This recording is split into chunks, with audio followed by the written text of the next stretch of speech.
농지법 특강입니다. 오늘은 4강 위탁경영에 대한 겁니다. 구조인데요. 위탁경영 한번 다루도록 하겠습니다.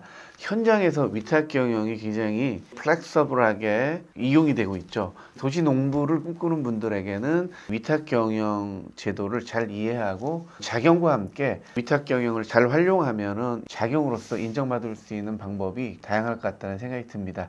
위탁 임대하고 위탁 경영은 전혀 틀린 겁니다. 오해하지 마시길 바라고요. 위탁 임대는 농어촌 공사에서 임대 수탁 사업입니다. 농어촌 공사는 여러 가지 일을 하는데 그중에 하나가 농사를 못 짓는 분들, 관내 거주자들 있잖아요. 이런 분들이나 뭐 노령하신 분들이 땅을 여기 맡기면 임차인을 찾아서 서로 이게 연결해 주는 겁니다. 개인 간의 임대차는 소작으로 보기 때문에 나라에서 농어촌 공사를 통해서 해라 이렇게 만든 거예요. 좀 번거롭더라도 농어촌 공사를 통해서 임대 수탁 사업을 8년 이상 맡기고 끝난 이후에 2년 안에 팔아야 사업용으로 인정이 됩니다. 제촌도 안 하고 작용도 안 하고 심지어는 소득이 3,700 이상이라도 사업용으로 인정받습니다. 많은 분들이 그냥 귀찮다고 개인 간의 임대차를 하는데요. 그렇게 하지 마시고 농어촌 공사를 통해서 위탁 임대해라. 그러면은 사업용 토지로 인정받을 수 있습니다. 소득도 상관이 없습니다. 위탁 경영하고 위탁 임대는 틀리다. 다시 한번 말씀드립니다. 위탁 경영은 임대차하고 틀립니다.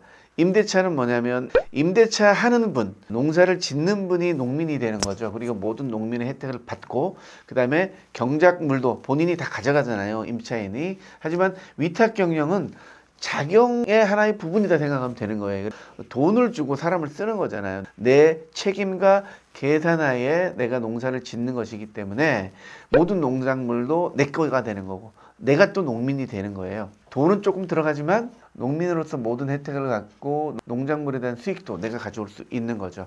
이 위탁 경영을 제대로 이해하셔가지고요. 작용할 수 있도록 좀 준비하면 좋을 것 같습니다.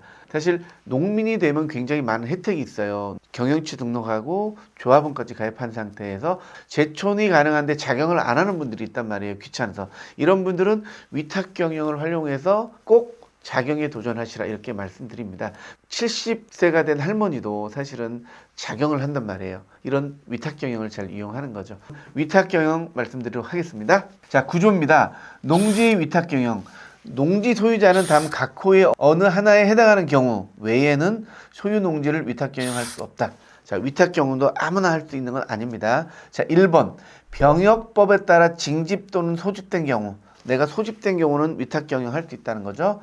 2. 3개월 이상 국외 여행 중인 경우도 위탁 경영할 수 있다는 거. 농업법인이 청산 중인 경우 가능하고요. 4번.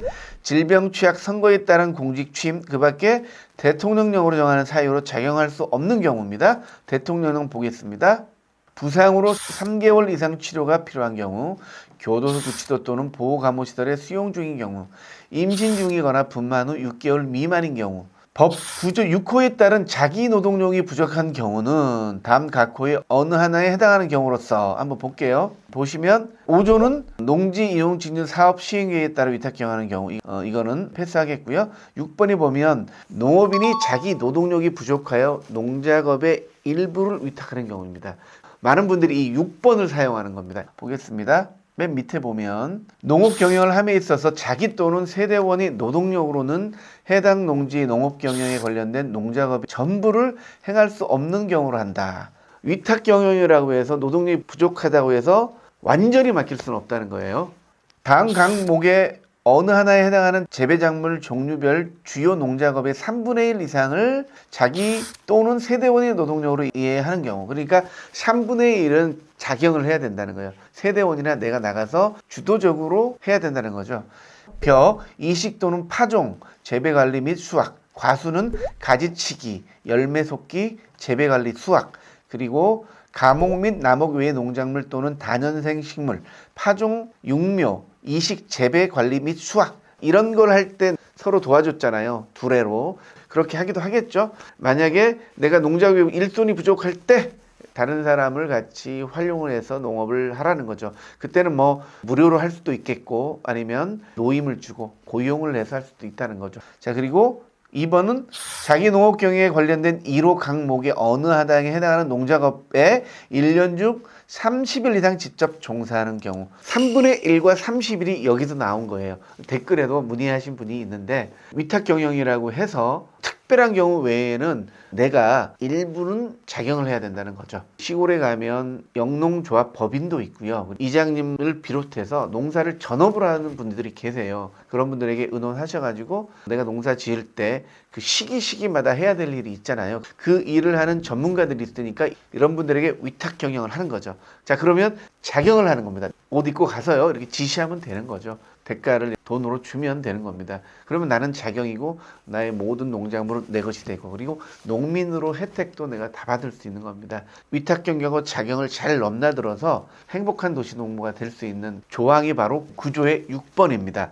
농업인이 자기 노동력이 부족하여 농작업의 일부를 위탁하는 경우입니다. 경자 유전이라는 큰 틀에 있지만 그래도 여러 방법으로 작용을 좀 풀어주고 있습니다. 이 내용을 잘 아셔가지고 행복한 농촌 생활 하시길 바라겠습니다. 저도 지금 도시 농부로서 활동을 하고 있는데요. 나이가 좀 많이 들어가면 아무래도 수구초심이라 그러잖아요. 흙으로 좀 돌아가고 싶은 마음이 저도 좀 많이 생깁니다.